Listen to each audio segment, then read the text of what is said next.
આજવાથી પાણીની કામગીરીનું કામ યોગ્ય દિશામાં ચાલી રહ્યું હોવાની માહિતી આપતા સ્થાયી અધ્યક્ષ આજવા સરોવરથી પૂર્વ વિસ્તારને જોડતી પાણીની લાઇન નાખવાનું કામ યોગ્ય દિશામાં અને નાગરિકોના હિતમાં થઈ રહ્યું હોવાનું અને કોઈ પણ કોન્ટ્રાક્ટર છાવરવામાં આવતા ન હોવાનું જણાવી હાલમાં ચાલી રહેલી કામગીરી બાબતે સમગ્ર માહિતી આપી હતી. મહારાજા સયાજીરાવ ગાયકવાડ દ્વારા બનાવેલા આજવા સરોવરથી પૂર્વ વિસ્તાર મુખ્યત્વે પાણી મેળવી રહ્યો છે. ગ્રેવિટી લાઇનથી આજવા સરોવરનું પાણી નિમેટા ફિલ્ટરેશન પ્લાન્ટમાં આવતું હોય છે અને નિમેટા ફિલ્ટરેશન પ્લાન્ટથી વડોદરાના નાગરિકો આ પાણીનો ઉપયોગ કરતા હોય છે. 2050ના વિઝનને ધ્યાનમાં રાખી અને વધતી વસ્તી અને શહેરીકરણને ધ્યાનમાં રાખી અને નિમેટા ખાતે 2 જેટલા WTP મેઇન ફીડર લાઇન 1500 mmની સાથે મંજૂર કર્યા છે. પહેલા તબક્કાનું કામ છે આજવા સરોવરથી નિમેટા ખાતે 50 MLDનો WTP બનાવવાનો અને 1500 mmની લાઇન નાખવાનો.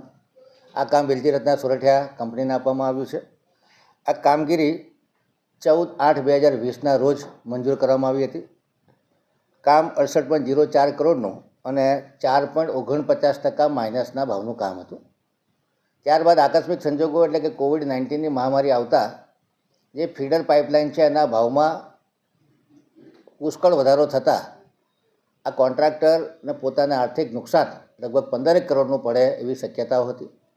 જેના લીધે કોન્ટ્રાક્ટર 2020થી 18/12/2023 સુધી કોઈ પણ રીતે રિસ્પોન્ડ નહોતા કરતા. ત્યારબાદ સ્થાયી સમિતિમાં એમને બ્લેકલિસ્ટ કરવાની દરખાસ્ત આવતા ઇજારદાર પ્રેશરમાં આવતા એમણે ઇજાફાની માગણી કરી અને પોતે કામ પૂરું કરે એવી લાગણી વ્યક્ત કરી. ત્યારબાદ જે 20/10/2023ના રોજ જે નિમેટાનો 5મો પ્લાન્ટ છે એનું કામ રાજકમલ કંપનીને આપવામાં આવ્યું. આ કામ 33.31% વધુ મુજબ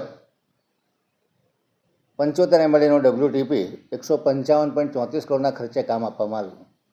જો આ કંપનીને બ્લેકલિસ્ટ કરવામાં આવે અને એના ખર્ચેને જોખમે બીજી કંપની પાસે કામગીરી કરવામાં આવે તો લગભગ 25.72 કરોડ 37.8% વધુ ચૂકવવાના આવતા હતા. આ કંપનીના વકીલે કોર્પોરેશનને નોટિસો મોકલી હતી કે અધિકારીઓના કોરસ્પોન્ડન્સના લેકને લીધે અમારી આખી આર્થિક સાયકલ ખરાબ થઈ ગઈ છે, અમારી ઇકોનોમિકલ કન્ડિશન ખરાબ થઈ ગઈ છે અને અમે આર્બિટ્રેશનમાં જઈશું.